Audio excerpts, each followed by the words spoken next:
Hey there, Libras. Welcome to your June 2026 tarot reading. We're going to go ahead and just get right into it. So, the first card we have is the Empress. Next, we have the Wheel of Fortune. And we have the Devil and the Queen of Cups. Let's do one more. Ten of Wands. All right, so the Empress tends to be the gestation in all its many forms, both literal and metaphorical. So in some cases, maybe you're literally pregnant. I don't know. But if not, then this is indicating that there is an energy sort of brewing within you. It's kind of coming to fruition. Like it's well, not coming to fruition yet. It's gestating. Like I said, it's growing.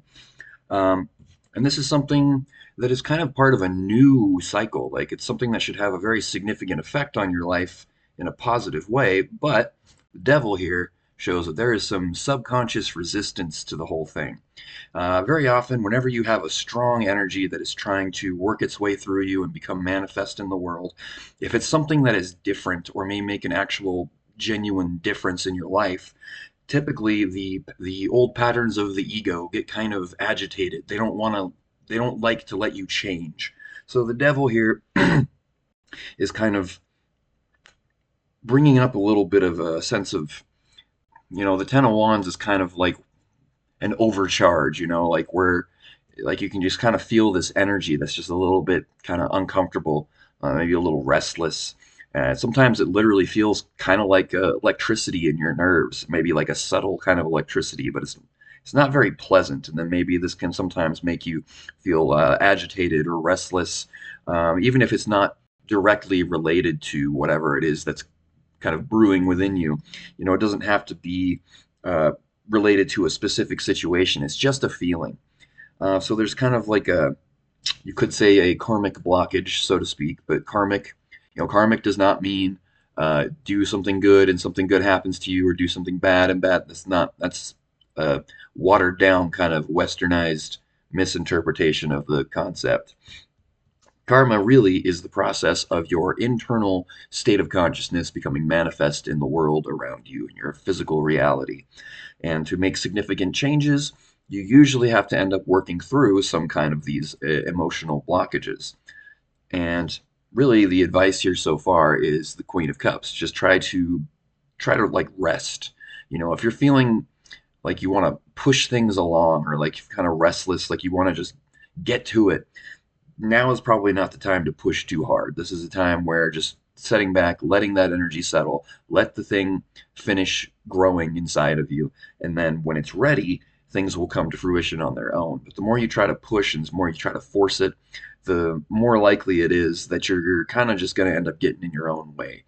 Kind of trust that the universe knows when and how these things need to manifest. So let's pull a few more cards and see if we can get more details on what's going on here.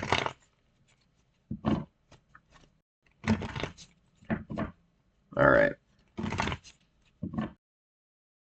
So our first card is the World. So yeah, there's a cycle that is coming to an end here, and like I said, there's just resistance, a lot of waiting, maybe feeling like this sense of like, is this thing ever going to happen? Um, Justice. Justice tends to be kind of a harsh card. It's the sword that mercilessly cuts away that which is no longer necessary or helpful. Uh, King of King of Cups actually has to do with some form of emotional mastery, and the Queen of Pentacles. All right. I see something like this come up a lot when people are doing any kind of like energy work. If you're into like practicing ritual magic and you're doing invocations, or if you're an energy worker of some kind, or even if you are, things like yoga or qigong can do this as well. Or, there are other things like even just being really deeply immersed in a creative project and getting in that flow state for a long time. That energy kind of tends to bring up the things that are not in harmony with this new sort of energy that's coming through. It's like you've invoked, in a sense, either literally or figuratively, a sort of higher vibrational energy, and that is kind of making the more discordant elements within you come to the surface and kind of really stand out. And I think for you right now, that is manifesting mostly as a sense of just like whatever this is taking too long. You know, the sense of like, is this ever going to come? Is this ever going to happen? Why do I have to keep waiting so long? And that is sort of the necessary um, catalyst for the change here. So if you are finding that you feel that way, the key is not to push through it as much as it is to simply be aware of the emotion, of the feelings, and just trace them back to wherever in your body they seem to be coming from. You know, these types of feelings, whenever these sorts of blockages get agitated or triggered, there's always a space within your body that it seems to sort of localize itself. And if you just give your attention to that space and just allow whatever energy comes up, any emotions that come up, just let them be there. Don't push it away. Don't try to change it. Don't try to control it. Just observe it. And slowly, your pure awareness will dissolve that energy. I mean, this may be related to some kind of past experience where, I don't have any specific details here, but whatever it was, something happened here where you kind of, it was somewhat traumatic in a way.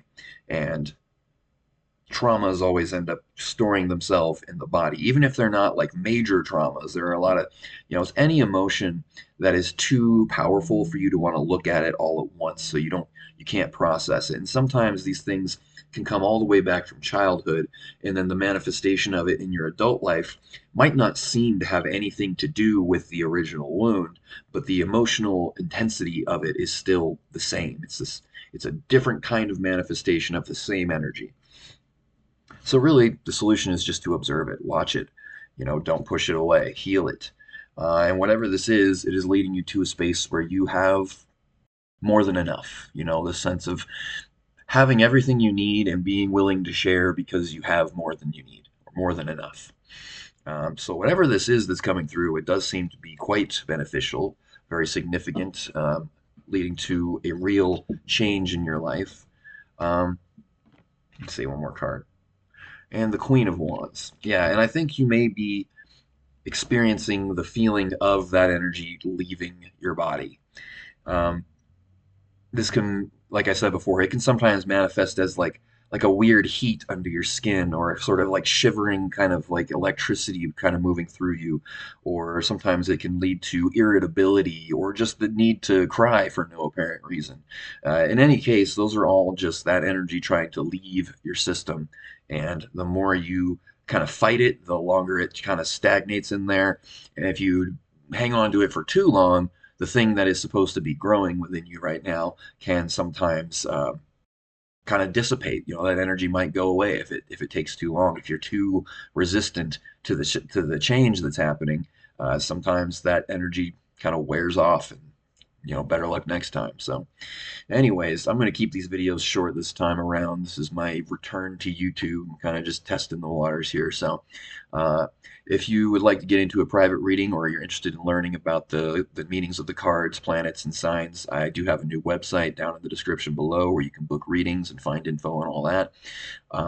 Until then, hit like and subscribe, and I'll talk to you next time. Take care.